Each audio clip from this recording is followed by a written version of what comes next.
we go! Here we go! Here we go! We're gonna have a fiery Sterling today.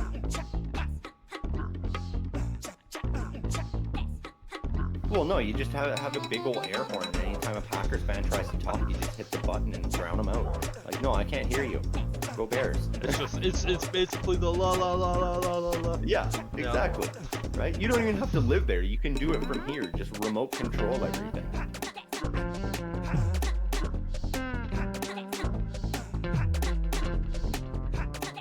Yeah, I'm pissed off, man. Fuck the NFL at this point.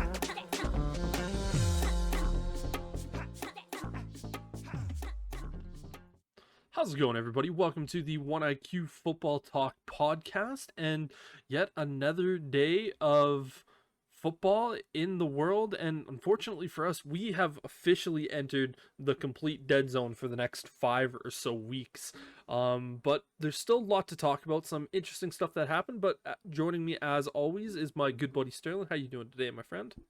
I'm doing right. We're inching closer and closer to the NFL season, so nothing wrong with that. It took longer for this dead zone to hit us, and even with it, we're still getting little tidbits every week. You know, there were a couple extensions and signings this week, so it's not like it has been in past years where it is literally dead. There's nothing happening outside of mini camps. So that's been nice to see. Yeah, and it's definitely interesting this year. I feel like around this time, like once the mini caps truly finish and then we enter this 5 to 6 week period, there really is nothing happening except for the occasional extension that we see. I'm sure next week it's probably going to be even worse, and so we're going to have a few other things. Luckily, we have a bunch of stuff loaded up in the bank that we can continue to talk about. But yeah, I guess to start this conversation out, the big news that broke this week was Trevor Lawrence, the Jacksonville Jaguars quarterback, signed a 5-year, $275 million contract, including $37.5 million signing bonus and $200 million guaranteed. Yeah. Unbelievable. Absolutely insane, you know, and like looking at some of the other stuff, full no trade clause on this as well. So I mean the Jags are stuck holding the bag on this one, whether Trevor Lawrence pans out or not. You know, you and I have talked at length about Lawrence this offseason and how he really has to prove himself. You know, we thought he was going to have to prove himself this season in order to get this contract. But the Jags, I guess, see something we don't and have decided, yeah, he's our guy. But I don't know, man. Like in that division, CJ Stroud's emerged, and I don't know if Trevor Lawrence is going to be able to keep pace.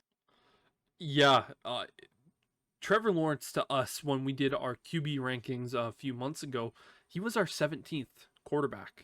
Now, there was a lot of growth that could be there. Like Trevor Lawrence was like, okay, this is your placeholder for what we saw last year. Granted, there was injury stuff last year, and we were expecting him to really take that next step. But and you know, there's easily growth for him to shoot up quickly into the top 10. But it's one of those things of going like, wow. Trevor Lawrence, granted, he was the first overall pick a couple years ago, and he really deserved to be the first overall pick in that year's class. He was runaway. You know, his pro comparison was Peyton Manning. He was a more athletic Peyton Manning, which you just kind of looked at and went, that could be a recipe for success. Rookie year, he had Urban Meyer as a head coach. That was a complete, absolute write-off and a joke of a year. Then, you know, Doug Peterson comes in. He has a much better year two, and we're like, okay, like this is the Trevor Lawrence that we are expecting. And we really thought that he was going to take a massive step in year number 3, and he didn't. He just kind of had that similar season. And yes, there was injuries and stuff like that, but at no point did I look at Trevor Lawrence last year as being a guy that I felt like the Jags could win a Super Bowl with last year. And I disagree with that, because up to about week they were 6-1 in week 7. Like they were the hottest team in the NFL to start last season. And then when those injuries started hitting them, that's when it hurt. And I think some of that injury was the fatigue from the travel to the UK and back. So possibly. I mean, like I do think he deserves some credit. Like he was looking very good last year. He was keeping his team in it. He was winning games. Like they were the hot ticket last year. At one point, I know I think you had him in your top 5 power rankings, the Jags. I had them in my top 3 early in the season because they had shot up so high. They were doing so well.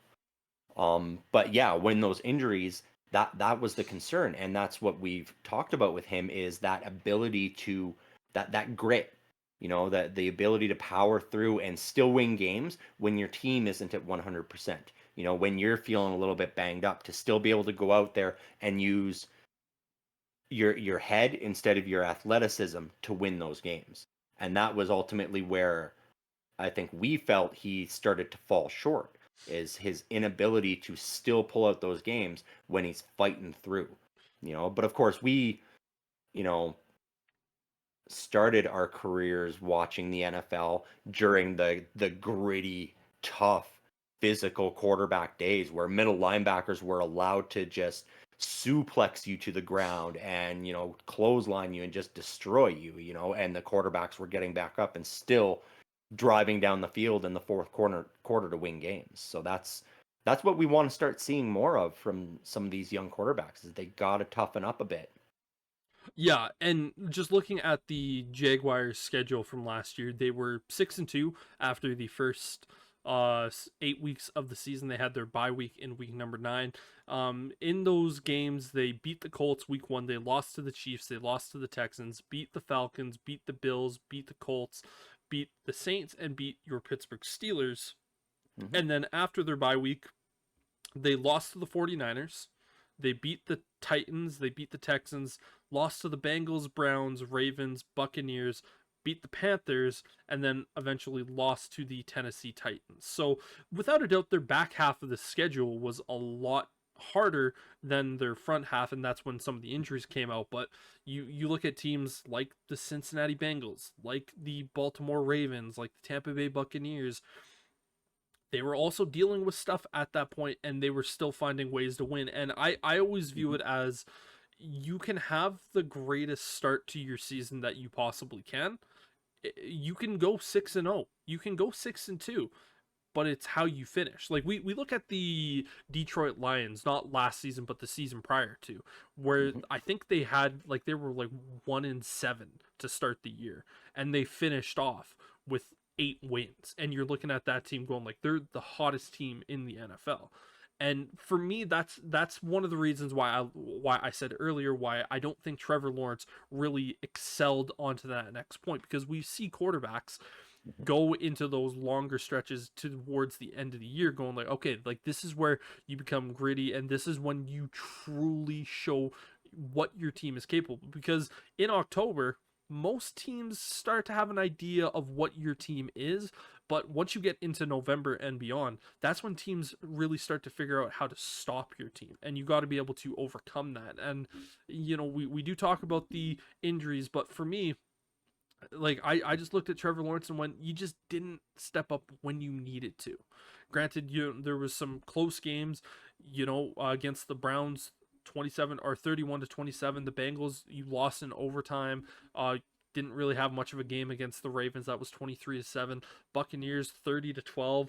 You beat the Panthers 26-0, which is a game you should be winning that score by, especially that team last year. But you ended up losing to the Tennessee Titans 28-20 in the final week of the season, when you should have been battling for that 10 win and trying to get better into the playoffs. Yeah, and I mean, I agree. The back half, that's where I'm questioning why they gave him this contract as well. Is he fell off? He didn't show that grit. And I know a couple of those games he was not playing. It was Beat Herd that was the quarterback because of those injuries, and so there were a couple of times he wasn't there for the entire game. Um, but yeah, it was. I was more just saying the start of last season showed that promise that we were talking about, showed that next step that we've been talking about, and then it's like he just fell off as soon as guys started getting hurt on his team, and he went, well, everybody else is hurt, I can't get it done now. And that's the wrong attitude. Yeah. Like we said, you need to be able to win those tough games in those tough situations, and you got to be able to fight through some of those minor injuries. We look at the 49ers, for instance. They battled with injuries and guys going down, and they had a small stretch of time of where it was kind of red alert, red alert, red alert, but they were still able to overcome some of the other issues. But yeah, it's with Trevor Lawrence, played in 16 out of the 17 games last year, didn't probably, like it says 16 starts for 16 games played, so he probably got injured and was out for a majority of a game and then missed one. But so I do know what you're saying there. But I think the biggest thing for both of us that we can agree on is the fact that he got the $275 million, which is on par with Joe Burrow. And I think both of us look at that and go, he is not even comparable to what Joe Burrow has done in the NFL.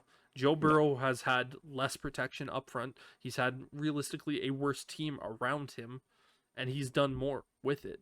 And I'm not saying that Trevor Lawrence isn't a good quarterback. I think he is a good quarterback, but he needs to go up and show us that he was that guy that was that first overall pick a few years ago, as opposed to just being kind of like, oh, he's just your top 15 quarterback. That the phrase that I'm looking for is he's a guy right now that you can win with, but he's not the guy that you're winning because of. Yeah. And I think that is the big thing here. And when you're giving a guy a contract like that, you want to be winning because of that guy, not because he's on your team and you can win with him. This is kind of like the perfect discussion that I heard when talking about the reason why the Bears traded away Justin Fields to draft Caleb Williams was you can win with Justin Fields, but you're going to win because of Caleb Williams. And obviously he still needs to show that, but that's just, I think this is a really good way to show you can win with Trevor Lawrence now, but has he shown you that he is the catalyst for winning games? Right, and he hasn't consistently done that yet. He had, sort of the back half of his year 2 and the start of last season where he showed that, and then just couldn't keep that consistency. And that's where I don't think this contract reflects that. It's too much, especially you and I were talking, you look at the final 2 years of that contract, and that is just an ugly salary cap hit. Like we're nearing 100 million. 78.5 and then 74.8, so technically still 70 or 78.5, then 74.8, 22%, and then 20 or 19% of the salary cap on those final 2 years. Yeah, and that is just nuts, especially with that no trade clause. Like, you're going to have him. So if Lawrence doesn't pan out, you're looking at a situation where you're going to have to extend him in those final 2 years so that you can restructure the contract to bring his cap hit down, and you're just going to have to play through the contract. Like, it's going to be tough. He now is in a situation where he can Deshaun Watson it and just go, hey, I got the money. I don't really care whether we win or not. Or he can step up and show why he's worth that money, in his opinion. But it's a crazy contract in my opinion. But we've been saying that so much this off season. We've seen a lot of those contracts where it's just so much money in some cases. Well, I just go back to that Jared Goff extension that we saw at the beginning of this offseason where he signed the 4-year, $193.6 million contract. And you went for a guy like Jared Goff, who is, again, he's been in the league a lot longer than Trevor Lawrence has, but you know what? He had a few years with the Rams where he wasn't being realistically used properly or wasn't given the faith. Then he goes over to Detroit where everyone thought it was, okay, this is your death sentence. Like, have fun. Like, you're pretty much done at this point. And then he balled out and he earned that contract. I don't know if Trevor Lawrence has earned that contract.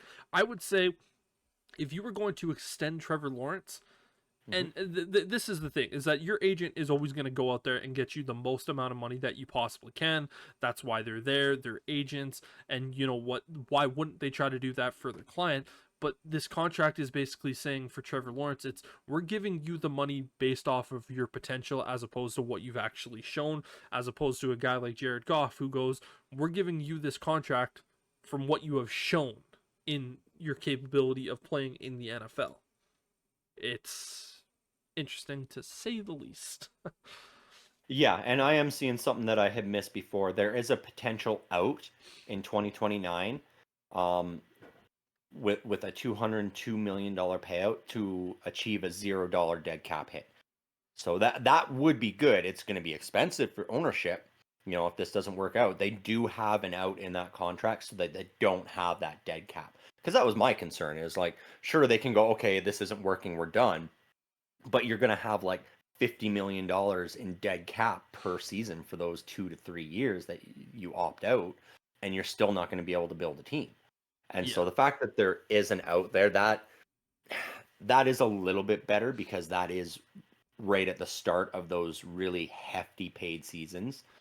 Yeah, the last year of actually having dead cap is 2027, where you have $29 million, and then in 2028 you can essentially cut him for free at that point because you don't have any guaranteed money. But it's one of those things of, once you get to that point, Trevor Lawrence better be consistently considered a top 5 quarterback just to make it worth it. And yeah, if you cut him at that point, then you're also kind of looking at it going like, there's so many question marks at that point. And so it's going to be really interesting to see how this plays out.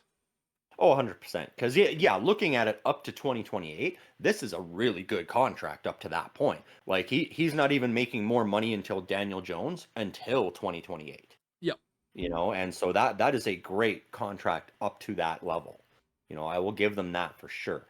It's just that backloaded contract. And, we saw this about a decade and a half ago in the NHL, where they were doing these contracts where it was so heavy back-ended, and then the teams were just backing out at the end so they didn't have to pay for it, and it was causing some real problems with the salary caps because of that. And I know they went in there and they started restricting how high a percentage of that contract could be back-end loaded. And so if this keeps happening in the NFL, we might see that come to fruition there as well, if we begin seeing all these back-end contracts and then teams just cutting the players outright once that dead cap space is clear. The biggest problem with the NHL contracts is that they're all fully guaranteed. To me, that is something that I don't think the NFL will ever get to that point. I think just what we've seen with Deshaun Watson and that contract, and the actual rage that a bunch of the other ownership groups had because of that, everyone was like, what the hell are you doing? We do not give out fully guaranteed contracts. The Kirk Cousins one, but those were a lot better when they were like $77-88 million fully guaranteed contracts. Even this one that he signed with Atlanta is not fully guaranteed. I know we're going to have to talk about Atlanta because they had their 5th round pick in 2025 revoked due to the tampering with Kirk Cousins and Darnell Mooney, which I think is hilarious. Yep.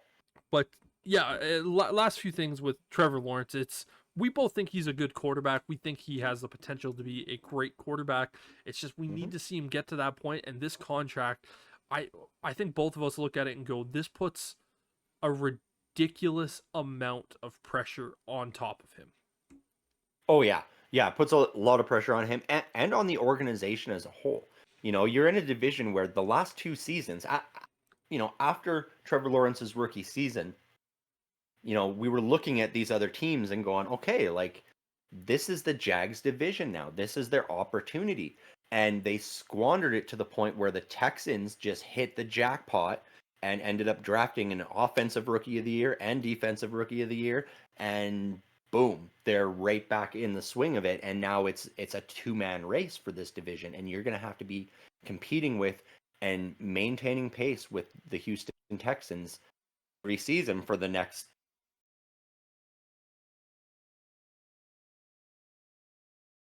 So yeah, other big news that has come out this week is obviously your Pittsburgh Steelers announced that they are extending head coach Mike Tomlin let's be honest here. This was it was gonna happen.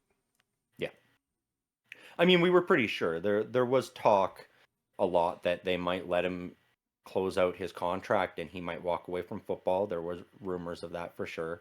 Um, but this is what I thought was going to be happening. I thought they were going to give him likely a 2 or 3 year extension, whatever they felt like they could get from some of the other contracts there. Because I think what we're going to see going forward is now that Mike Tomlin is locked up, they're likely talking to Najee Harris and Justin Fields as well, going, look, we want to build this around the two of you for the next 3 years and try to win it. I think that is their ultimate goal going forward for Omar Khan. And so I do expect in the coming weeks to also see contract announcements for those two guys, because they refused both of their 5th-year options, and Omar Khan said that the reason for that was a business decision. They don't want to wait another year to sign them to longer contracts. And so I think they're going to try and match the length of Mike Tomlin's deal and go, look, it's all in with this squad. That'll be right when George Pickens is going to be coming up for his contract as well near the end of that. I think it'll be in year 2 of it. And so they'll be able to go, look, GP, either you can stay here with us, we're building something, or you can move on and we can draft another wide receiver like we always do in Pittsburgh. Yeah, I would understand more for Najee Harris, them trying to get him up more long term. Fields, to me, he needs to play. He needs to play to actually warrant getting that contract, because again, for the 3 years that he was in Chicago, again, the first year was kind of that Matt Nagy year, didn't really know. Second year was he didn't really have anybody, and then the third year you kind of really saw what he was. And I really do think if you're the Steelers, you're going to look at Fields and go, if we're going to extend you, we're going to give you a 1-year extension, kind of just doing that 5th-year option, maybe just a little bit cheaper, just to kind of get a sense.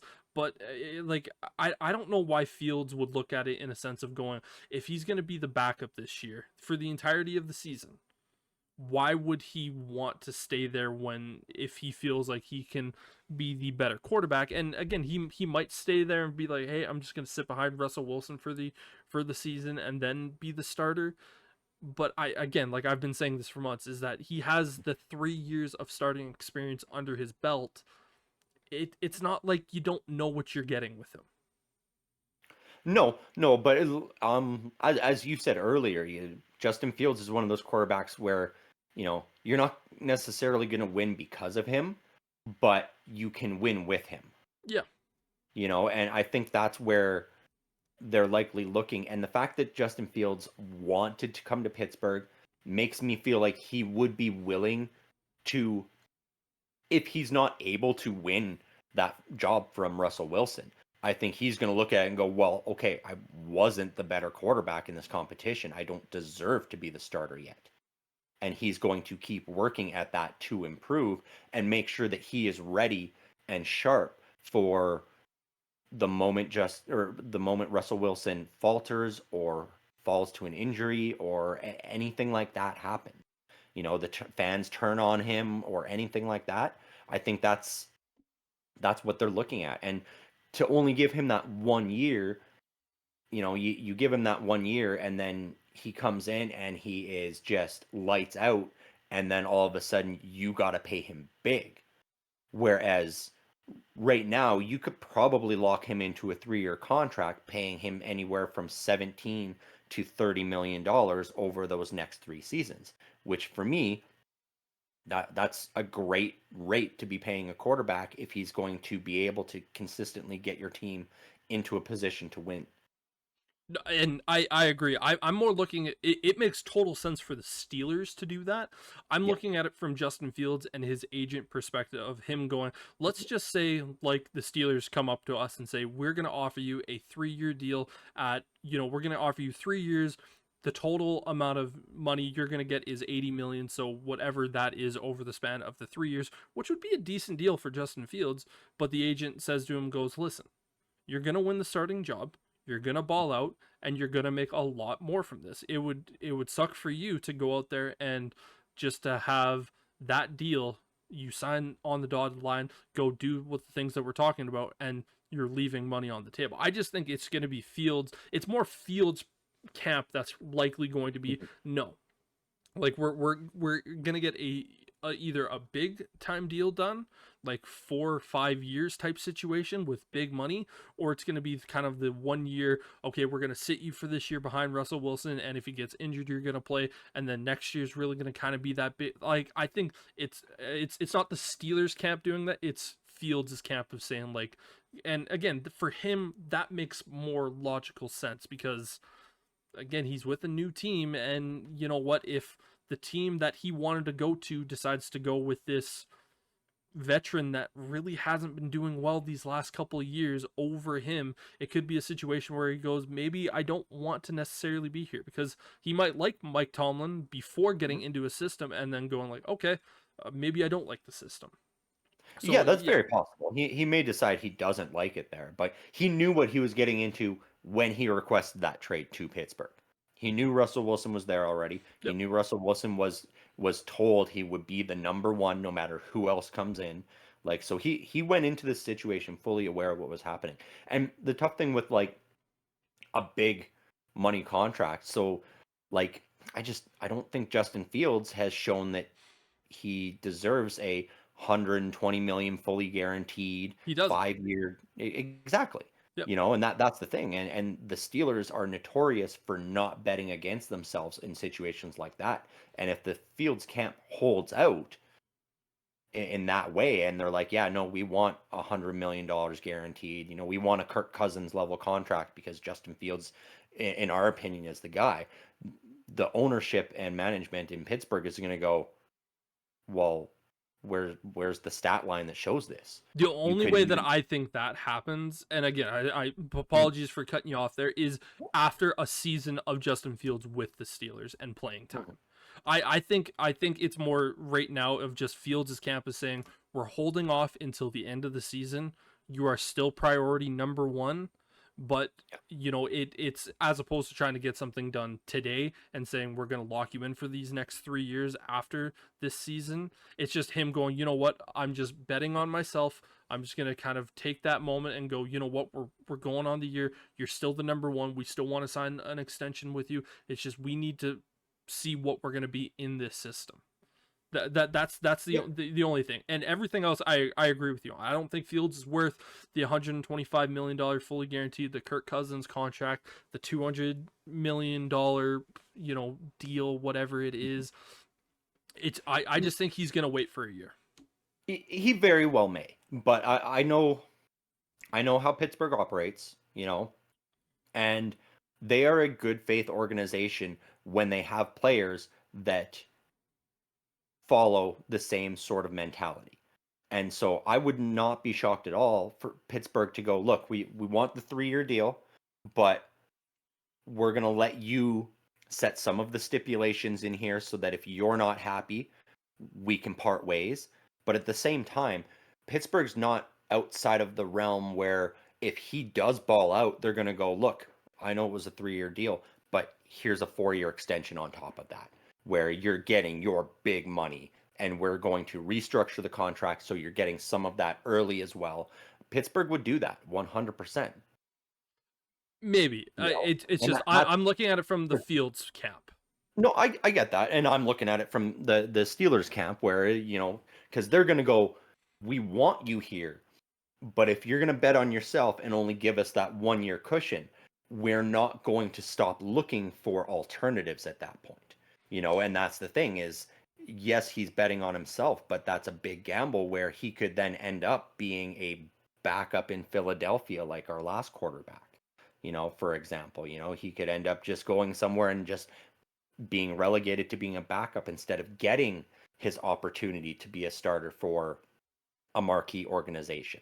You know, and that's what I think Pittsburgh will do is if he's not willing to lock in for multiple years at a reasonable rate, they're going to continue looking in both next year's draft, which I know isn't very strong, but also next year's offseason free agent class to see what else is there. And he may find himself in a situation where he's like, okay, now instead of signing that 3-year deal and you're our starter next year with somebody else coming in to back you up, now we're bringing somebody else in next year. You're also going to just be betting on yourself again and competing for the starting job that you may lose yet again. Totally. And the one thing that you kind of mentioned there is going, if he has like a bust type year and he doesn't go with that, that's also the issue with the organization putting that 3-year extension in his hand. Like, let's say Russell Wilson, week number 1, tears his Achilles and he's out for the season, and Justin Fields goes in, and we see Justin Fields not play that well. And if the Steelers organization has him in for a 3-year, let's just say they sign him 3 years, $25 million per season. That in today's NFL money is relatively good contract. It's not too much, but it's not too low. But at that point, you're still paying a quarterback $25 million for him to not be able to compete and win. And we always talk about the biggest thing. If you don't have a quarterback, doesn't matter how good the team is, they're not going to go anywhere. And the best example was the 2023 Pittsburgh Steelers. That defense single-handedly won them games. Like, for instance, the Cleveland Browns game where the defense scored more points than the offense. And again, you know me. I hate playing in the middle of the road. And so, again, this is why I think for both parties, it's just safer to go with that 1 year, because if Fields goes in and he balls out, well, guess what? The Steelers can give him a better contract that's a little bit longer term. But if he goes in and he doesn't play that great, well, at this point, you're not locked into a 3-year situation of just kind of going, maybe, cause it's kind of going back to the Raiders and Derek Carr of like, he's good, but like, is he good enough to do that? Like, you're just constantly playing that game. And it's, if you don't have that guy and you're always having that question mark, then you don't have that guy. And for you, all it's going to be is frustration after frustration, year in, year out, of going, we have such a good team, but we just don't have that guy at the quarterback spot. And so that's why I think for both sides of the organization, it's probably better to wait a year. Because, again, let's say Fields goes out there, plays okay. Dak Prescott becomes a free agent next year's class. And he has a similar year to what he did last year. If you're paying Justin Fields $25 million a year, the chances of the Steelers going out there and paying Dak what he's worth, probably not going to happen. And then you miss out on an opportunity to get a guy like Dak. And we both have Dak as the 6th rated quarterback in the NFL, just that honorable mention out of that top 5. So 100%. Yeah, like that's what I'm saying. It's gamble and risk on both sides, and I feel like the safer option is going for that middle length contract with a guy like Justin Fields, because he does have that ability if he can get into the right system with some consistency. And that's why, as you and I have argued at length since that trade happened, that's why I'm comfortable with him not starting week 1, whereas you want to see him play right away because you want him to succeed. It's just, we both want the success from him. We just disagree on the path to success. Well, is essentially what it is. I think for me, it's less of I want him to succeed, and it's more of I do want him to succeed. I love Justin Fields. I thought he's a great person, but I also want your team to get out of being middle fiddle. Either be bad or be great. And unfortunately, if you're going to go through this quarterback, just constant circle after Ben Roethlisberger of just purgatory, you're either going to just consistently be in that realm, or you're going to either just be bad. And like, for me, it's going, I want to see the Steelers truly know if Justin Fields is going to be the guy. Because if Justin Fields is going to be the guy in Pittsburgh, that's great for your team. Oh, yeah. I would rather, because you and I always have this dream of seeing the Chicago Bears versus the Pittsburgh Steelers, or the Pittsburgh Steelers versus Chicago Bears in the Super Bowl. And unfortunately, for both of our teams at the moment, there are still question marks that need to be found. And if the Bears have Caleb Williams and he is the guy, well, the Bears can get to the Super Bowl. But if the Steelers don't have that quarterback, Yep. we're not going to get that dream. So I want to see the Steelers figure out if Fields is the guy, as opposed to I would love to see Fields succeed there, but I want to see the Steelers know if Justin Fields is the guy, and that's why I've been pounding the table so much for him to start. Again, if he starts 15 out of the 17 games, at that point you know what you have with him. It's not going to be, well, you know what, he didn't have those 2 extra games. Like if he doesn't start week 1, that's not the end of the world. I would just prefer him to have that full 17 game slate. But if it's one of those things after the first 2 weeks, it's like, okay, Fields is in week 3 and he's going to be the starting quarterback, it's going to be, okay, good enough. Yeah. But for me, that's where I'm coming from. Of I want to see Fields succeed, and I want to see the Steelers figure out if he is the guy. Yeah, and I agree completely. You know, the only part that you and I disagree on is, you know, you say either be good or be bad. I don't want to see the Steelers be bad, just for the sake of getting high draft picks and improving in that way. You know, like I look at the Steelers organization, they've gone through the purgatory and the limbo of quarterbacks, as every single team has done in this league, and every single team will continue to do. The Steelers, they're very, very rarely bad. The worst record they've had in the last 30 years is 5 wins. That is their lowest win total. And I don't really see them dipping below that anytime soon, with the way they continue to build their teams through depth, through the draft, and it's always a next man up mentality. Yes, we lack the superstar ability. We lack the Patrick Mahomes. We lack the Tom Brady's. But as an organization, they always have. You know, we had Ben Roethlisberger.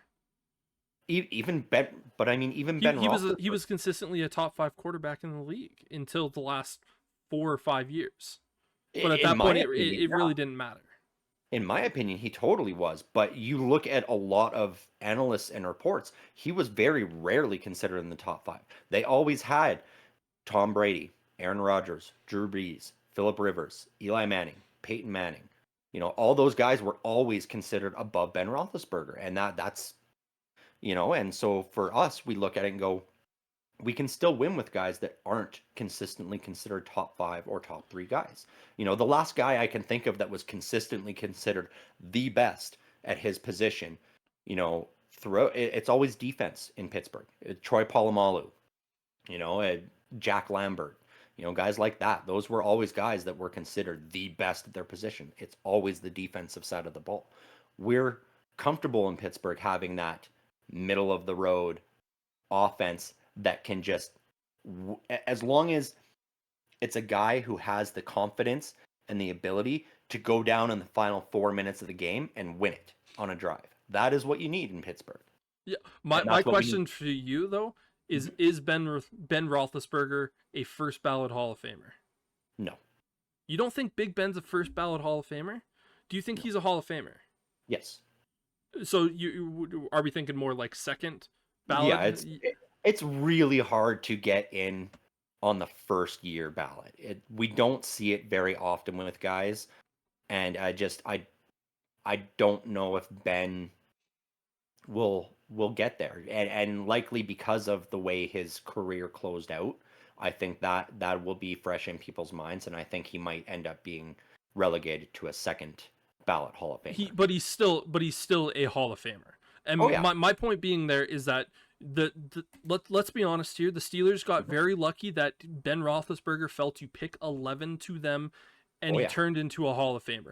The likelihood of drafting a Hall of Famer at the quarterback position is very difficult, and the fact that drafting a Hall of Famer in the teens, or I guess, you know, double digits, is even harder.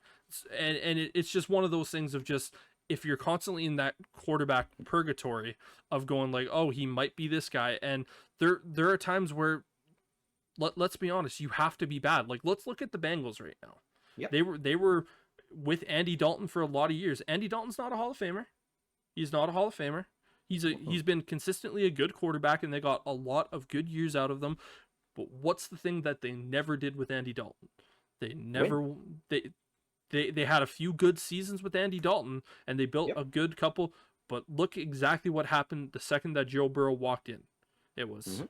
if Joe Burrow can stay healthy, you and I look at him and go, he is constantly the second best quarterback in the league, and we can't predict health because the game is so physical and we can't do that. So sometimes you need to be in that bad category.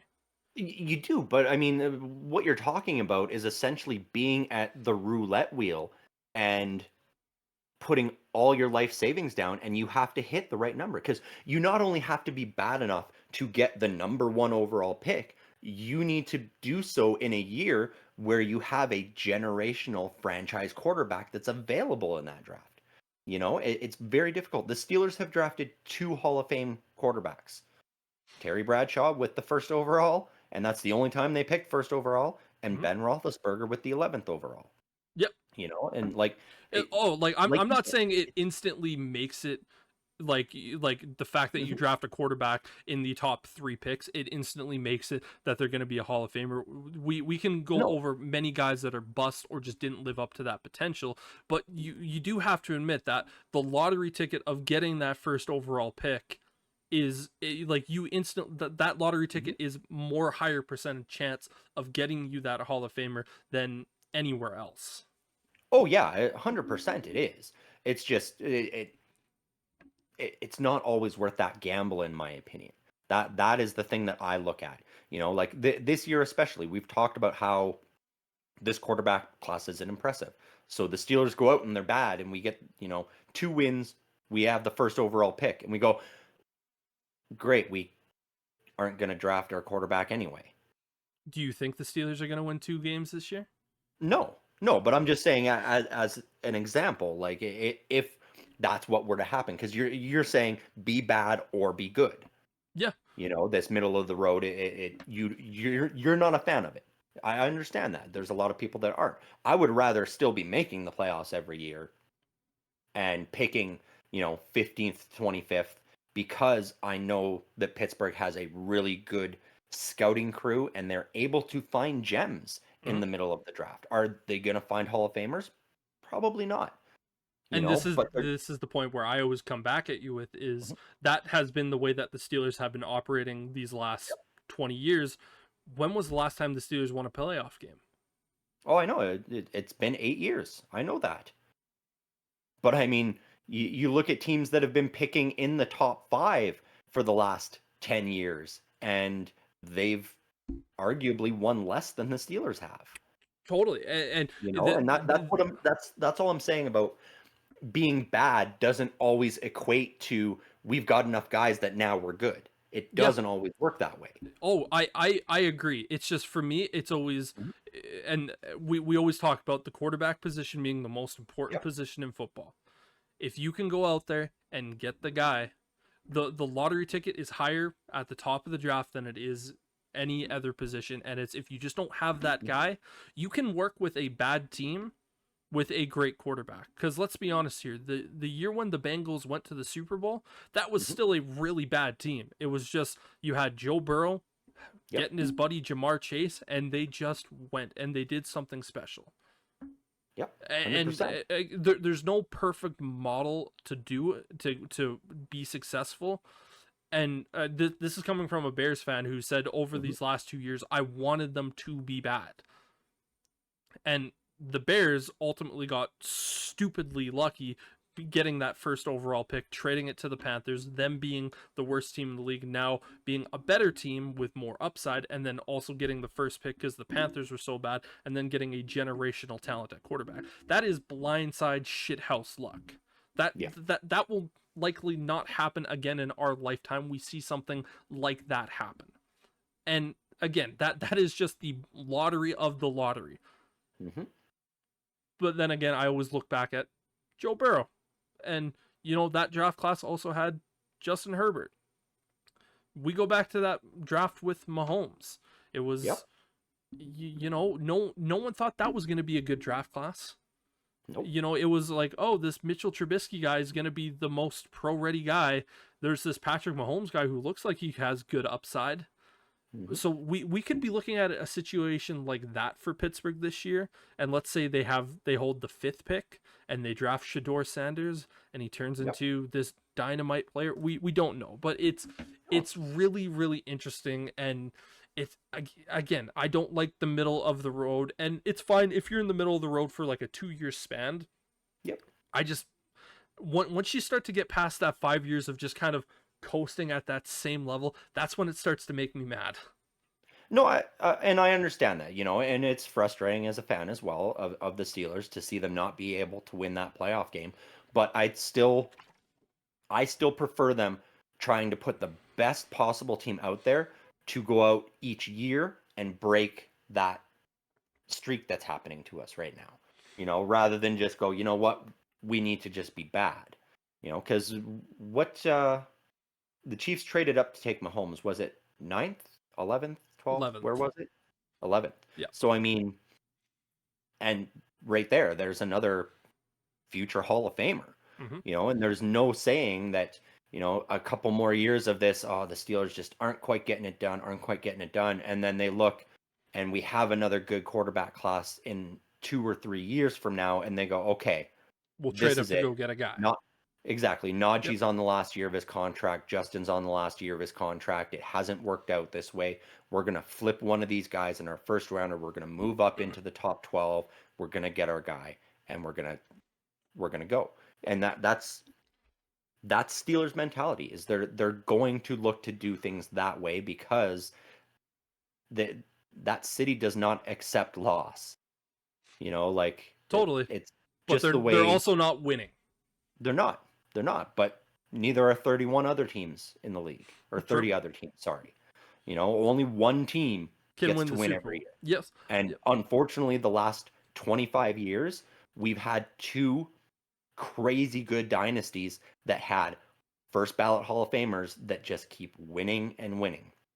And to the detriment of every other team in the league. That's the tough thing is, Yep. when Tom Brady was doing it, everybody was trying to find that next Tom Brady to take him down, and nobody could because you can't replicate that.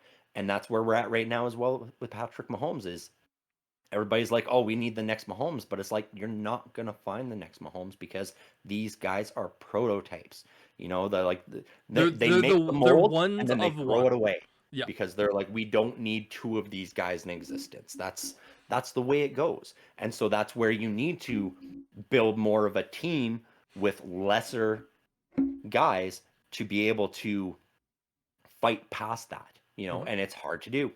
No, It's don't really get hard me to do. wrong. And I know exactly what you're saying.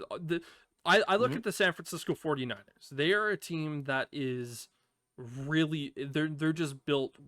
everywhere. And they were lucky enough to get Brock Purdy, who just is good enough to play with these guys that can get them to there, and he might be a top 5 quarterback. They might have just found the next Tom Brady in that sense of Mhm. just like a late round pick that just goes out there and just works, and he's with the right coach and blah blah blah. But the reality of that situation is they just have a really really really good team, Yep. which but even then, what the 49ers are doing, how many teams have we looked at and go, oh, all you need to do is just build up your team in this? But how many times have we looked at teams and gone like, but it's easier said than done? Well, and we're also in this situation where it's, sometimes you do need that change of scenery for a coach, for example. Yep. You we talk about the Chiefs. You look at Andy Reid. He was great in Philadelphia. NFC championship games. They constantly were getting there and they Made it to a couldn't get Super over Bowl. that hump, right? But they couldn't quite win it until he decided to part ways, went to Kansas City, got himself that quarterback, and boom, here he is. Maybe that's what guys like Mike Tomlin are going to need to do. Guys like Kyle Shanahan are going to need to do. I wouldn't be surprised if, this 3-year deal, it doesn't work out. They don't win again. Mike Tomlin goes on to another team, and all of a sudden, boom, he's winning championships. Same thing with Kyle Shanahan. Once this 49ers team falls, he may end up on the outside looking in and looking for a new place to go. And he may find somewhere that all of a sudden he takes his Andy Reid trajectory, because that's what Kyle Shanahan's on.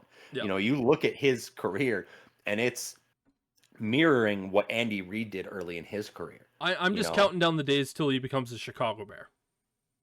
Kyle Till he, Shanahan. yeah, till he comes Yeah. over to Chicago, he looks at Caleb and goes, "Yeah, we're just gonna we're you like you're my Mahomes," because you know everyone Right. compared, you know, even though I thought the best comparison for Caleb was Aaron Rodgers, but it's like okay, Yeah. we're like Kyle Shanahan in 2 years is gonna come to Chicago. He's gonna pair up with Caleb, and then boom, it's just we're the new dynasty, and it's everyone looking at us going like, God damn, we're tired of seeing Mr. Caleb Williams and his painted nails in the Super Bowl.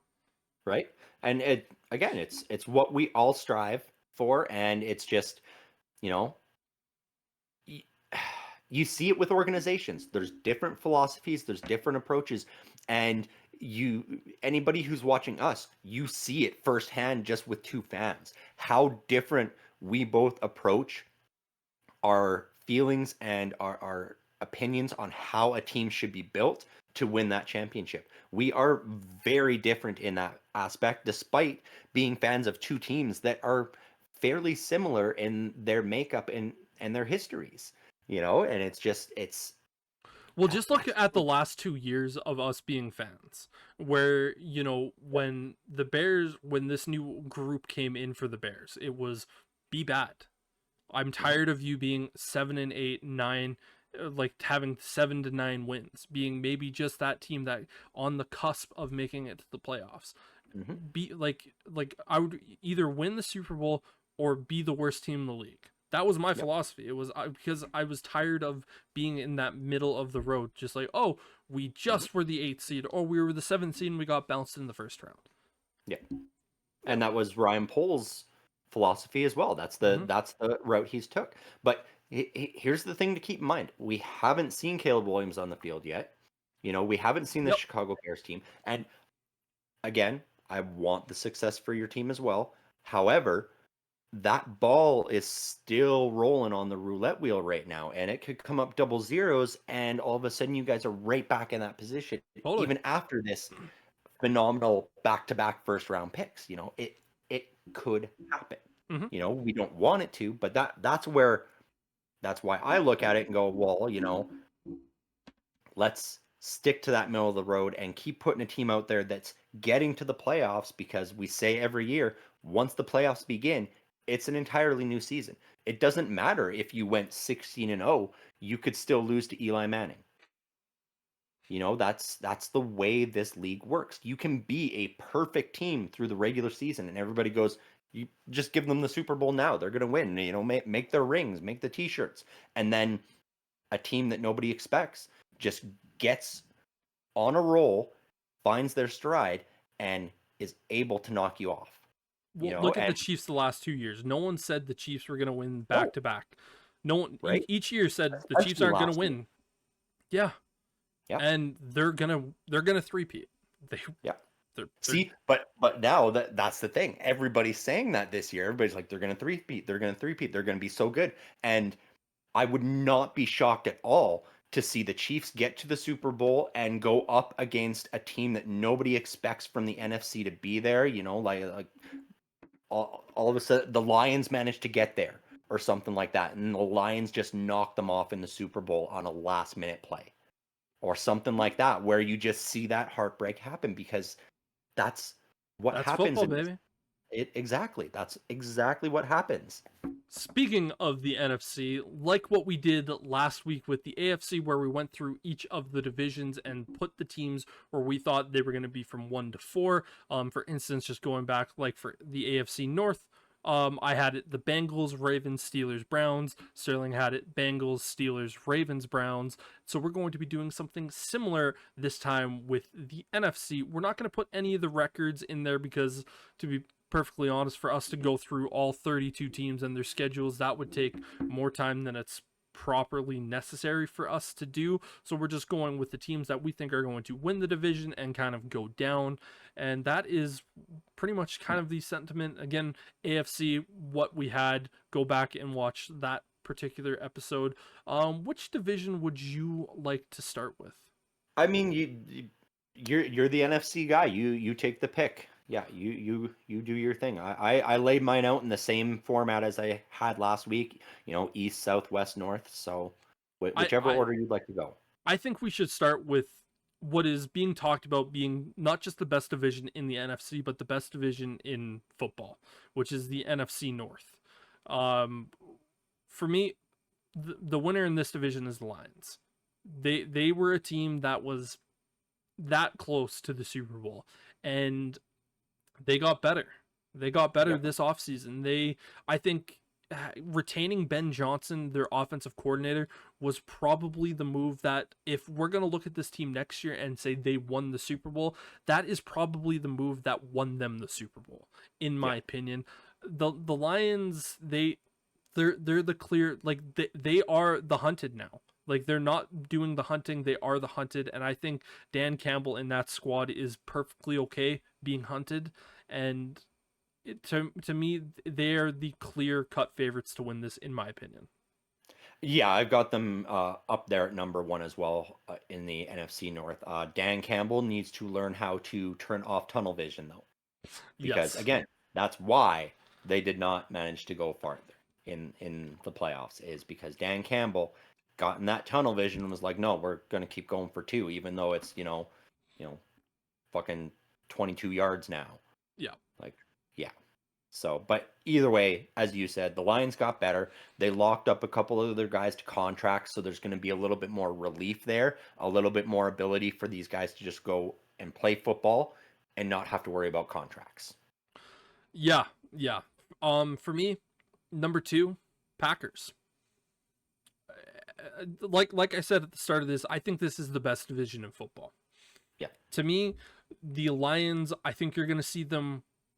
I don't think you're necessarily going to see them run away, but I think you're probably going to see them have about 13 wins in this division. Going to be pretty clear that they're going to win, and then the next two teams, double digits, very, very likely. And then the team that I even have in fourth, I think, is probably going to be scratching at the surface to get to close to double digit wins. But yeah, I have the Packers coming second in this division, just because I think they're just going to be just that one step ahead of the Bears, and the Bears are my number three team. But I could see both of those two teams having equal records when it comes down to it, both being 11-ish win teams. Very, very, very close. I think it's just going to be a situation of where the Packers beat a team that the Bears end up losing to. It's just going to be kind of one of those situations. You can either take it. I think both the Packers and the Bears are going to be wild card teams next year. You're probably going to see them be 6 and 7, in my opinion. And then I have the Vikings in fourth.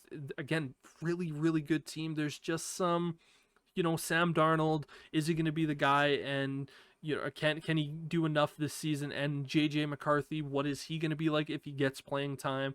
But yeah, this is the best division in football this year. And Packers and Bears, I hate putting the Packers ahead of the Bears in this one, but I think they're going to have equal records, and it's just going to be one of those things that just ultimately allows the Packers to get that. I still think they're both playoff teams, though. Yeah, and I mean, I've just got the Bears and the Packers flipped, but I also think they're going to have equal records. It'll just be a tie break where maybe the Bears were able to finally get over that hump and take the home and home with the Packers and finally exercise that demon. I don't think the win totals are going to be quite as high in the NFC North myself. I don't consider this the best division in football. It's a close second, but they're What not do you quite think's the there. The best? Vikings, the West, the NFC West.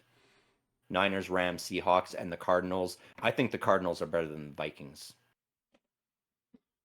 Yeah. Do you want to just move over to the NFC West, or do you want to just finish your NFC North one? Yeah, no, it's just I just don't think they'll be quite as good in the North. The question marks around quarterback in Minnesota. Yes, Justin Jefferson is phenomenal, lights out. They're gonna be good. I just don't think they'll be quite scratching on the door for a wild card spot. I think they're more looking at a 6 or 7 win season instead of an 8 or 9.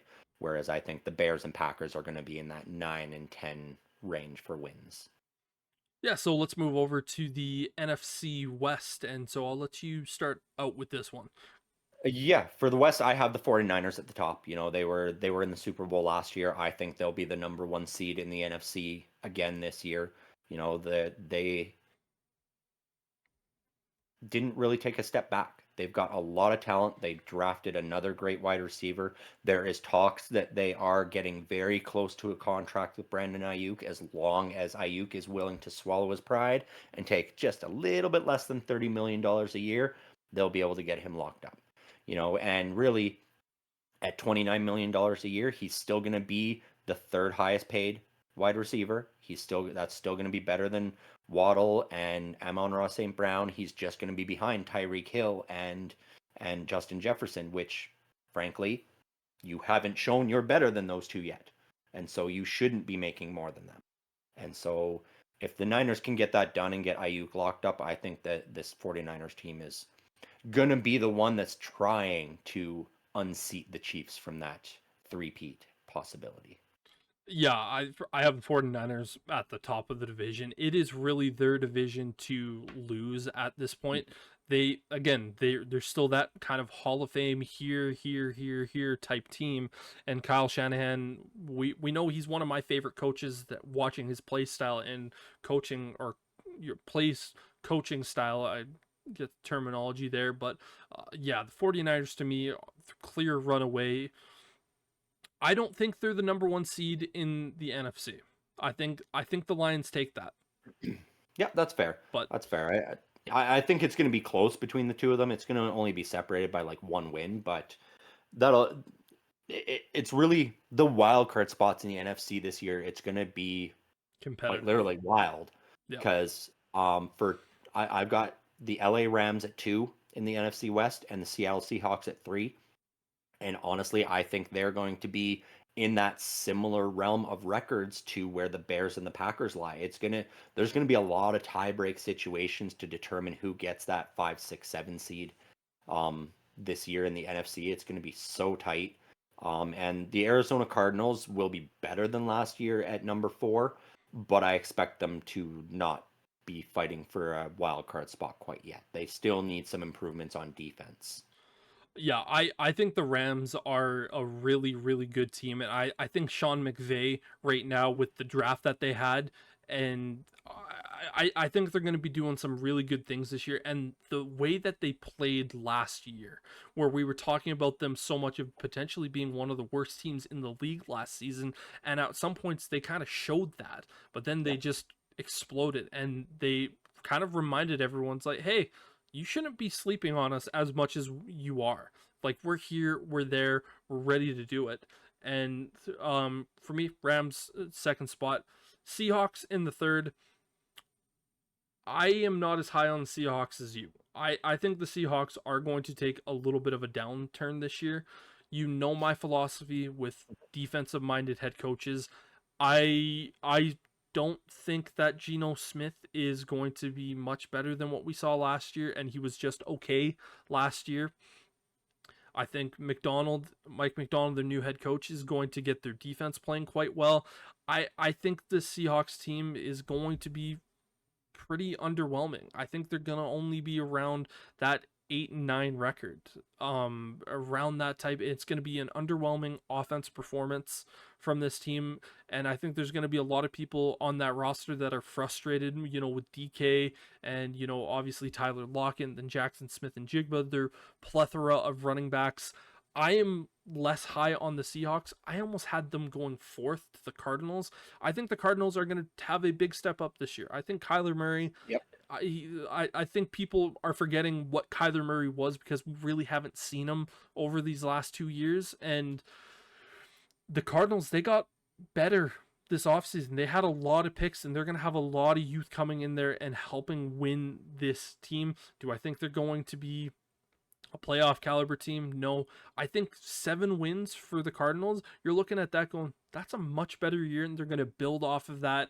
And Marvin Harrison Jr. easily could be one of the favorites for offensive rookie of the year. He's going to be phenomenal to watch. I think the Cardinals are closer to the Seahawks than the Seahawks are to the Rams. That's fair. I see, and the defensive-minded head coach is a philosophy you and I disagree on as well, usually. But I think Mike McDonald, because he's going to be able to get that defense going, Geno Smith isn't going to have to do as much to win some of those games. And that NFC West division, it is always a tough, gritty division. Though a lot of times those teams split their home and homes. It's Yep, hard to go into Seattle and win a game, man. That is it one of the is. hardest stadiums to win in, and so I expect that to remain. That's why I'm so high on the Seahawks. And again, once we get past training camp and into the preseason and we start seeing these teams' schedules and what the teams are actually going to look like, we'll likely do a bit of a deeper dive and figure out more tweaks on the records, and our rankings could change by then depending on what their schedules look like. Yeah, it's one of these days you and I are going to have to sit. It might be a next week discussion on the philosophies of I'm an offensive minded head coach as Mhm. opposed to I think you're not necessarily not offensive minded head coach. It's just you are accepting of a defensive minded head coach more so than I Yep. am. That's a next week discussion for sure. Yep. I think we should go from probably what we were talking about as the two best divisions in football. Let's talk about arguably one of the worst, and that being the NFC South. The South hasn't been down so bad since the Civil War. Right? It's bad there. This was a hard one for me to lay out one, two, three, four, simply because I really think one, two, and three on my list here are going to have similar records, and I'll be shocked if any of them have a nine at the beginning of that. I think we're going to see a division leader with a losing record in the playoffs from the NFC South. For Um, me, this one just before I'm not going to make any of my picks. I think one is easy. For me, it's two and three that are the tricky ones, and then four is pretty simple. But Yeah, four yeah, simple. yeah, I agree with that. Yeah, and we can throw four out there right now, get it out of the way. That's Carolina Panthers. yep, They're not there. They're not going to compete in this division. dumpster For fire. me, honestly, one, two, and three, it was so interchangeable. I put my number one where it is simply because there's so much name recognition and talent there right now, and we don't know what they're going to look like. They're kind of like a wild card for me. I couldn't pick any of their players throughout any of our fantasy stuff, but I've got the Atlanta Falcons finishing at number one in that division. I know the Tampa Bay Buccaneers are the defenders. I've got them at number two. I just, they didn't improve this offseason. They stayed on par. They got their guy Baker Mayfield locked up. They kept Mike Evans there. They're good. They're still going to be good. They're going to be able to squeak out 7 to maybe 9 wins. The Falcons, they changed up their coaching staff. We've got totally new, fresh faces in there. You got Kirk Cousins at quarterback. You got Bijan Robinson. You got Drake London. You got Kyle Pitts. You should be able to get something done. And so that's why I got the Atlanta Falcons at one. Yeah, I also have the Atlanta Falcons at one. For me, this was a lot easier to choose them at number one. I think Kirk Cousins is good enough to get this team to 10 wins. I think their range is 7 to 10. I don't think they can do anything more than 10 wins because of their defense. I'm worried about their defense, but with Kirk Cousins there being that experienced veteran and just how bad the rest of the teams in the division are, it makes it in a situation of where you're going to go, okay, I can see the Falcons taking both wins against the Panthers, both wins against the Saints. I can see them splitting with the Buccaneers. And they're going to be good enough to get a few wins, and they're going to be that classic team that goes into the playoffs that has a decent record, but no one fears them. They're kind of like the Minnesota Vikings a couple years ago. They're kind of like, unfortunately, I hate to say it to you, the Pittsburgh Steelers of last year, of where Yeah, it's like, okay, you have a good record, you right. fear no one.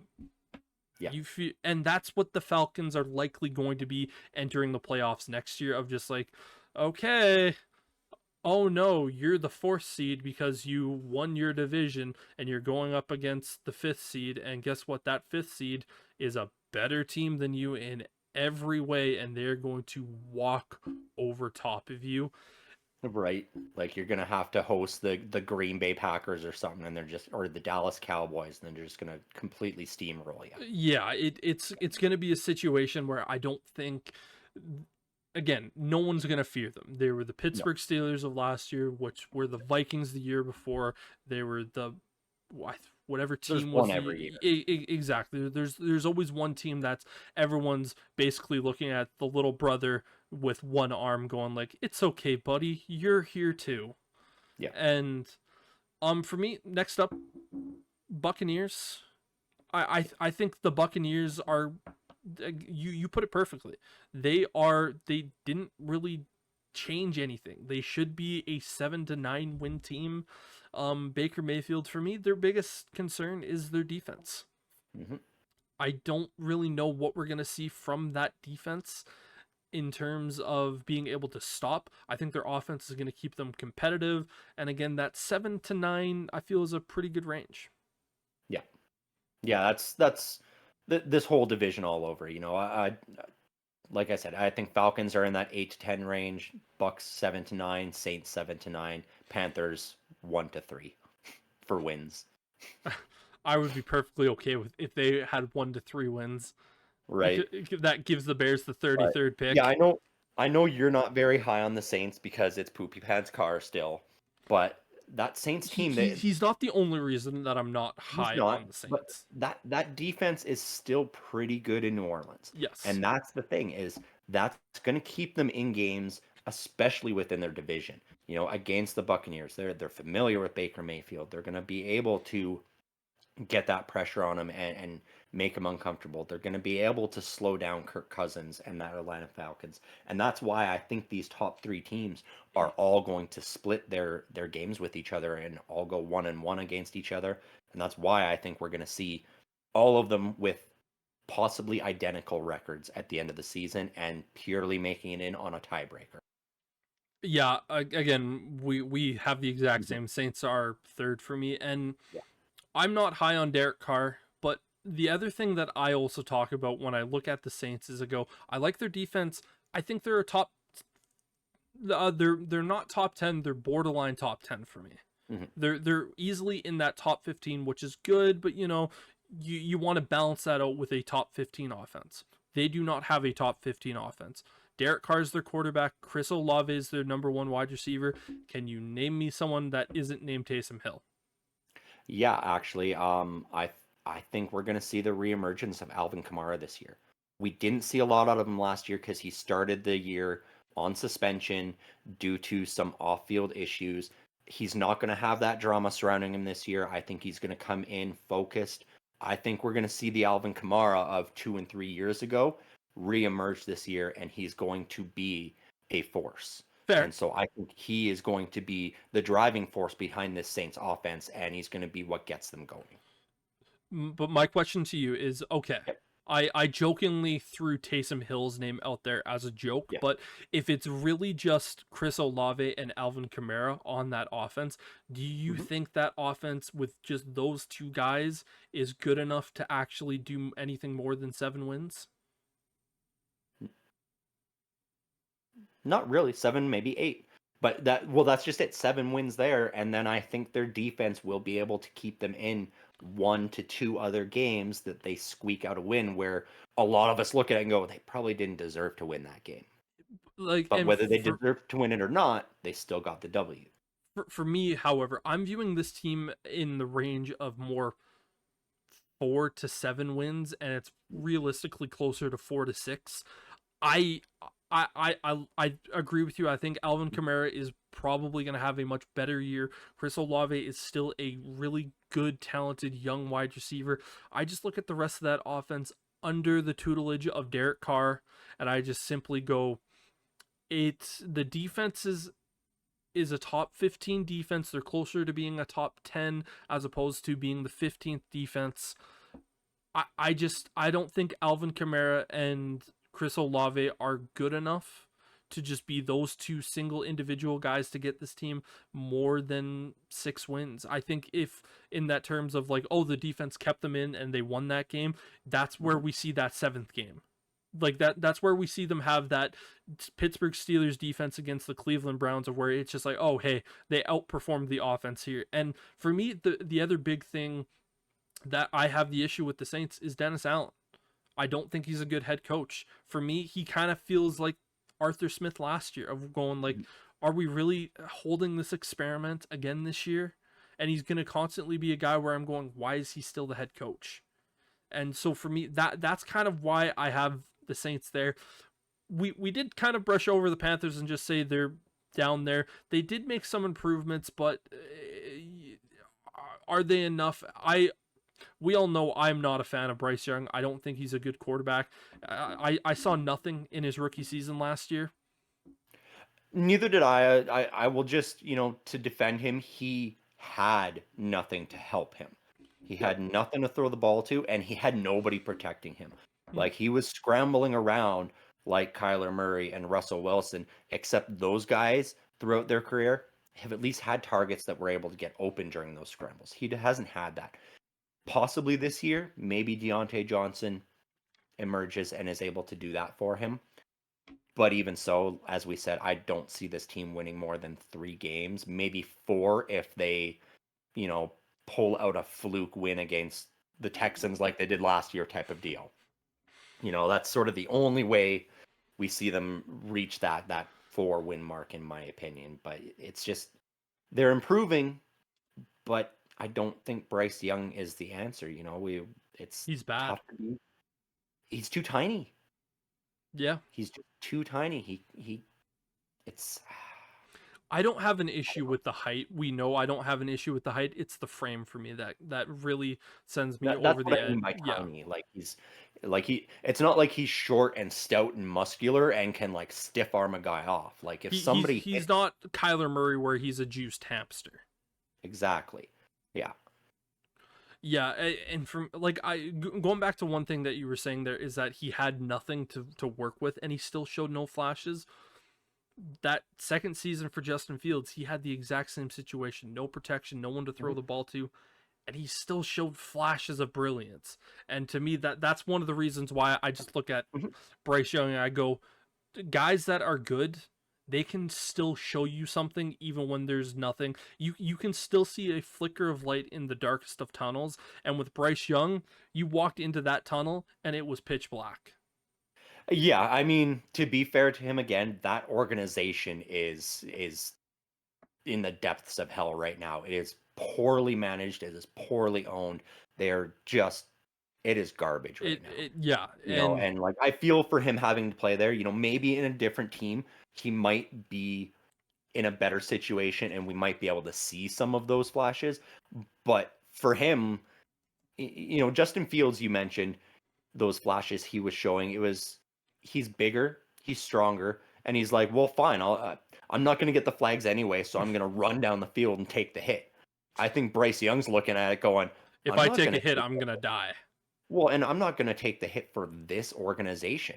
Yeah. Like, it is trash. They're not doing anything for me. They're not doing anything for us. They're not doing anything for the fans, other than the fact that it's the only, team you could go to every home game for cheaper than, ordering it all on every TV. Subscription to watch every single. Yeah, no, that's the only thing is it's dirt cheap to go to a game because it's a dirt cheap organization right now. Yeah. So I give no love to Bryce Young. For me, throughout the scouting process, I thought people were absolutely insane for scouting him and viewing him as a better prospect than CJ Stroud. I looked at everyone and went, there's no reason that CJ Stroud should be taken second in that class. And I know you were one of the people that went to me and went, nah, Bryce Young's still better. I was just like, for me, it's just one of those wins where I go. But yeah, moving over to the NFC East, which I think is the division you and I probably hate the most. I think this is the division that most people who are NFL fans hate the most. Yeah, because no one really likes the Eagles fans except for Eagles fans. Everyone that isn't a Cowboys fan hates the Cowboys. The Commanders, we don't respect them. Yeah. Their organization for the last 15 years has just been one of just looking at it going like, you are just the worst. And then the Giants, well, they gave a contract to Daniel Jones that makes me disgusted and wishes but nothing but pain and fortune onto their organization. But yeah, who do you have as your number one team in this division? Well, I mean that we've seen a little bit more stability come into the coaching staff for the Eagles. And they've got Saquon Barkley now, who is arguably a significant upgrade at the running back position. Yes, Undoubtedly. they've lost Jason Kelsey, but I still think this Eagles team is going to be able to settle down a little bit this year and play a little bit more consistent football. At least I hope. I mean, they've got an amazing defense on paper. They've got an outstanding offense on paper. But we said these exact same things about them last year. Even so, I'm still taking the Eagles to win this division at number one. One of the things you said there was the exact point, their coaching stability. I think that was kind of their biggest issue last year. They have some guys that are a little bit more experienced in their positions, and they're going to be a lot better. And for me, I think the biggest issue that the Eagles had last year was their secondary. Guess what? They drafted two really good corners that are going to be excellent. And I'm a big fan of Jalen Hurts. I think last year was just more of just kind of like the utter clusterfuckery that was that coaching staff last year. So yeah, I also have the Eagles as that top team in that division, and I think we're going to see them play a lot better than what we saw from them last year. Yeah, I agree completely, and I'm sure we both agree on the number 2 spot being the Dallas Cowboys. I don't think they're going to be quite as good as they were last year. They sort of stayed the course. They brought back Ezekiel Elliott, which I don't think is going to necessarily elevate them at all. We're going to see some great things out of both Dak Prescott and CeeDee Lamb because they're both playing for contracts right now. And I think they're both looking at it going, do we want to remain with this organization or do we want to try and get our big bucks elsewhere with a team that might actually be able to win something? Because I'm still firmly believing that as long as the Jones family has anything to say with what this Dallas Cowboys organization does, they will not win an NFC championship or a Super Bowl. Yeah, the Cowboys are the second team in my opinion, and you and I are both in agreement. The Jones family, if they are running the Cowboys, they will never win another Super Bowl because they have won Super Bowls under the Jones administration, but it's been long. Like they haven't done anything since I've been alive. So Yeah, it's been 30 years. Yeah, and to me, the Cowboys, they're gonna be worse than they were last year just because they didn't make any upgrades. Bringing back Ezekiel Elliott, you're paying Ezekiel Elliott 2 different contracts this year. Like that's hilarious to think about, that the Cowboys are paying Ezekiel Elliott 2 separate contracts. One for him to not play for the team and the other for him to play for the team. Yep. Yeah, I don't love their offense. It's pretty much just CeeDee Lamb and Ferguson, their tight end. I don't have a lot of love for Elliott. What he did last year with the Patriots didn't really inspire me. It was the Patriots team, but like if you're supposed to be the featured back, like what you were for the last years and years, I just don't think he has it in the tank anymore. The defense is still going to be the main thing that's going to get that team humming with Dak Prescott. But I think the defense is going to take a little bit of a regression this year, which is ultimately going to have them losing a handful of games. They're still going to be a good team. They're probably going to be up close to that 10-win mark. There's just going to be a lot more sloppy wins. And it also helps that they're in the division. It also helps that they're going to face the Commanders and Giants twice this year. So, 100%. And that order that you just mentioned is exactly how I have this division closing out. I have the Commanders at 3 and the Giants at 4, because as I've expressed multiple times, I think the Giants are going to have the worst record this season and likely have the first overall pick next year. Yeah, same thing for me. Commanders, I think the Commanders are going to be a lot more stable this year. Dan Quinn, I didn't love that hire. No. You just went from Ron Rivera to Dan Quinn. It's pretty much you all you're doing is you're getting a younger psycho. Yeah. I didn't love Yeah. Dan Quinn when he was the Falcons head coach. Nope. I don't love him as the Commanders head coach. Jaden Daniels, to me, what this feels like is Jaden Daniels. Like all this is saying to me is this year is reminding me too much of what happened with Andrew Luck and RG3 coming out, because Yeah. it was Andrew Luck was the runaway #1 overall pick, same with Caleb Williams. And then RG3 comes in as this exciting super athlete that's going to do so much fun things. Same thing with Jaden Daniels. And, Mhm. you know, I don't think Jaden Daniels is going to outperform Caleb Williams, because Caleb Williams, without a doubt, has the better team around him. But it's Yeah. going to be a situation where Jaden Daniels is going to go make a bunch of highlight level plays, and you're going to go, wow, wow. And then he's going to get injured because he doesn't have a large frame. He has a similar frame to Bryce Young, taller, however.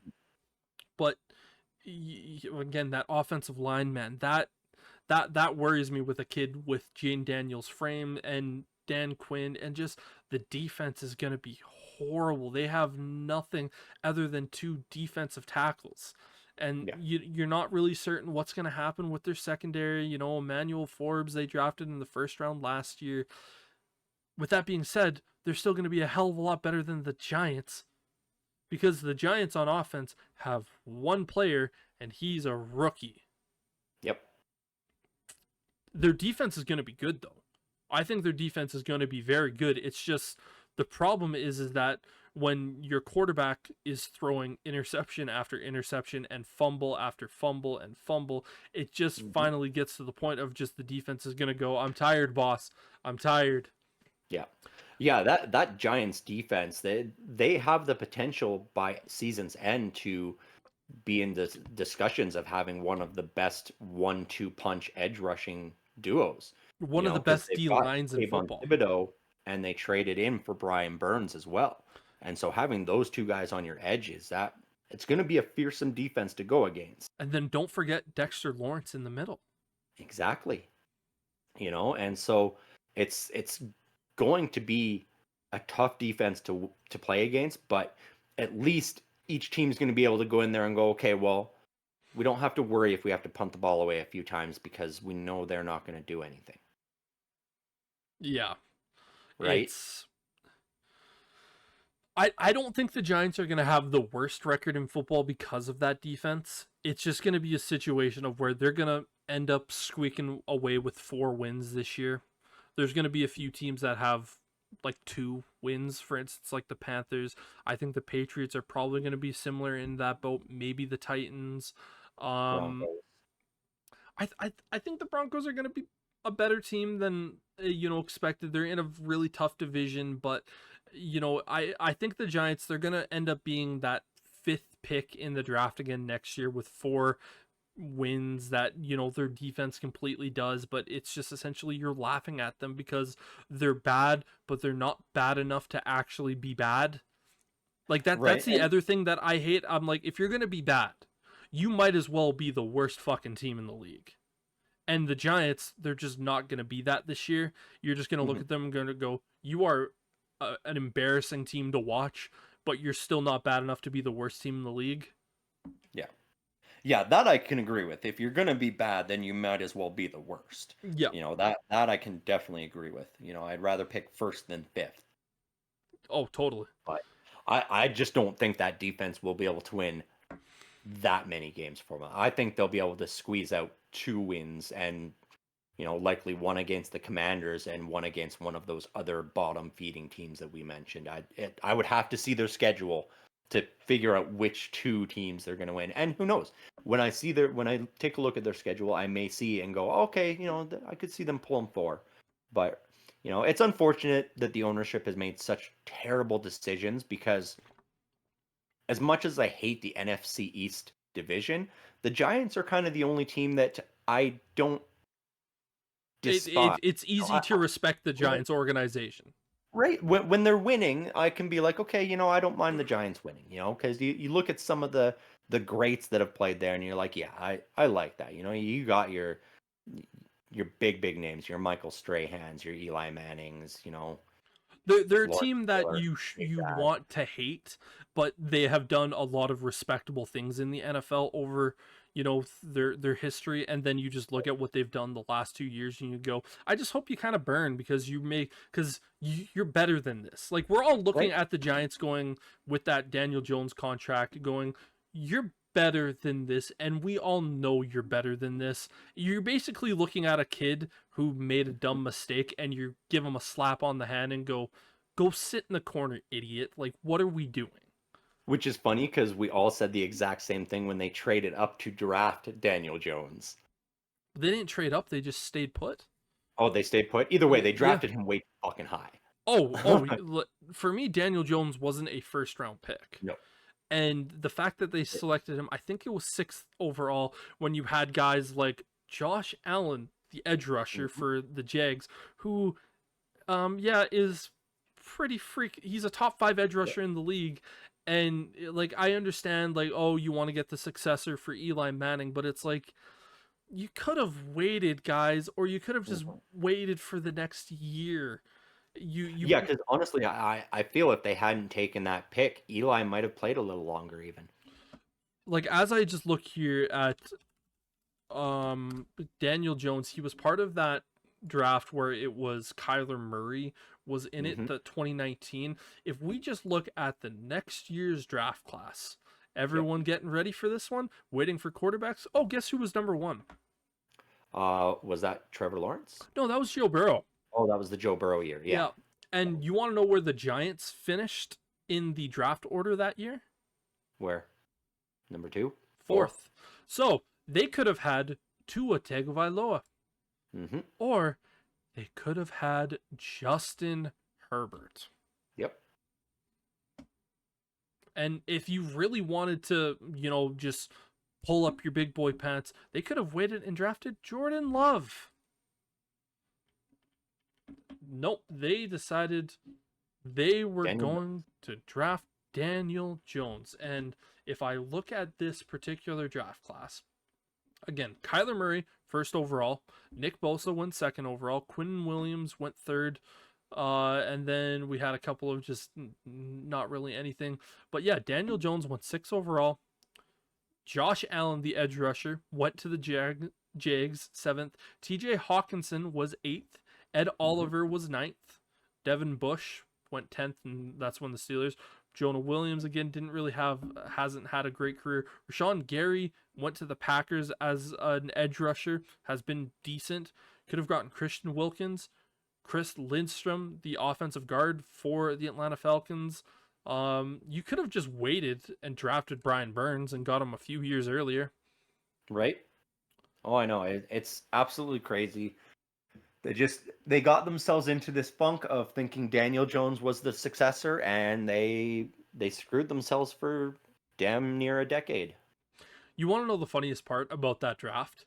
This was the year when the Browns traded for Odell Beckham, and so they got the 1st round pick, and 17th overall was Dexter Lawrence. And so you look at that draft class and you go, okay, they had Daniel Jones, but they also got one of the best defensive tackles in the NFL in Dexter Lawrence. So Daniel Jones makes it significantly worse, but it's still hilarious to think about. And as I just continue to look at this draft class from the New York Giants, if I can find their next pick, where is it? Their next pick, no second, not looking like they have. It doesn't matter, but it's it's just hilarious to go, if you wanted to find your successor for Eli Manning, all you had to do was look the next year. And again, no one knew at the start of that season that Joe Burrow was going to be the guy. But you know what? It was the Miami tank for Tua year. That's what it was. It was okay. And everyone was also talking about Justin Herbert. If you had the way that class worked out, because Andrew Thomas, who they drafted 4th overall in that year's class, has not been great. Nope. And so yeah, we've had our fun making fun of the New York Giants and them just slapping them around of going, you're better than this, do better than this in the future. The last thing that I want to ask you, which was another thing that I heard on TikTok this morning when I was just scrolling through, it said you have to return a kick return, and if you do this, you get $1 million. But you're going up the return team that's going to tackle you is going to be all guys in their prime: Ray Lewis, Troy Polamalu, Ed Reed, Brian Urlacher. There was a few other guys that were just hard hitters, and it says the only way that you get the $1 million, it doesn't matter if you lose yards, you can gain as many yards, you have to return it. You can't take a knee, you can't let it go out of the end zone. You have to take a hit. You have to catch it, and you have to try to get through. And how much money? $1 million. No. Really? You I'd do it for $1 million. Fuck yeah. Easy. You wouldn't even be able to count after taking a hit from Ray Lewis or Troy Polamalu or Brian Urlacher. Like, any one of those guys clocks one of us, and all of a sudden that money means nothing because we don't have any of our bodily functions to be able to spend it. Like, we wouldn't even be able to spend it on video games and sit on the couch because we'd just be like, how much money for you to do it? It would be pointless. I mean, if I could sign the money over to like loved ones before it happens, then fine, maybe, because it's like, well, I'm not going to survive to be able to spend this money. So as long as somebody can get it, then fine. You know, if my mom can have the money, then sure, I'll do it for $1 million. But not at my age, I'm not going to survive that hit. If I'm in my prime as well, you know, like if I can be like 22 to 24, then okay, because I could survive that hit at that age. But right now, at nearing 40 years old, they'd cripple me. You'd be in a lot of, both of us would be in a lot of pain. Yeah.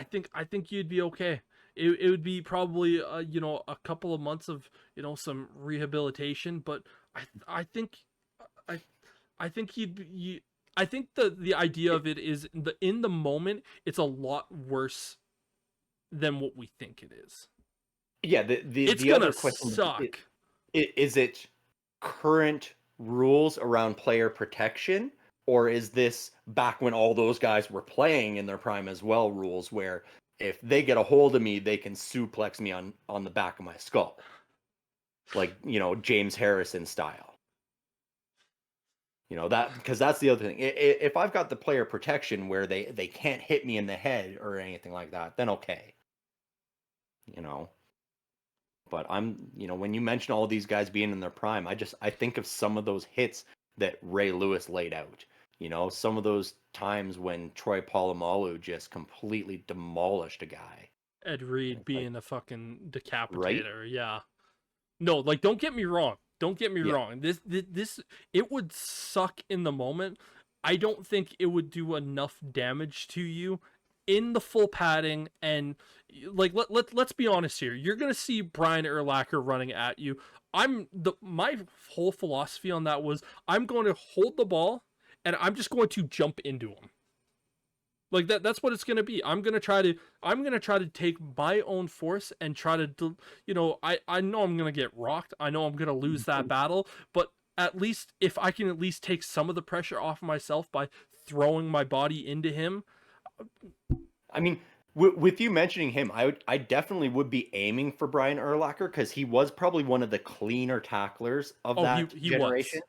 And Hard so hitter, like that, but clean I'm going to be tackler. like finding him and going, okay, you're at least going to not kill me in the process. You know, You're not gonna simply try to murder me on the field. You're gonna exactly. show some level of respect. But yeah, no, I thought it was funny, and I had to bring that up to you today. That's fair. It would be really difficult in the moment too to not have the just get down instinct kick in. Like that could just happen where you're just like, you go down and it's like, oh, I'm still gonna get hit, but now I'm not gonna get the money. I would love to think that I would have that Devin Hester mentality of just like, okay, here we go, baby. I know I'm gonna get rocked, and I'm not making it past the 10. Yeah. But I think for $1 million, I would do it, man. I would do it. Yeah. Give me some prime blockers in there as well, and for sure, you know. They did mention the blockers that you were going to be getting, and they said it was going to be last year's Vanderbilt special teams blocking unit. So you're not going to be getting good blocking. Anything. Yeah, Right. It's essentially, yeah. You're It's like not that South Park episode where the Washington team, none of them came out, and the owner's out there, and he just hikes it, and just everybody piles on. It's gonna be that. Yeah. Yeah, exactly. But that is all here for today, guys. We thank you all very much for hanging out and having us do our little bit more of a ranty, but having some fun with it here today. But till next time, for Sterling, I'm Brendan saying peace.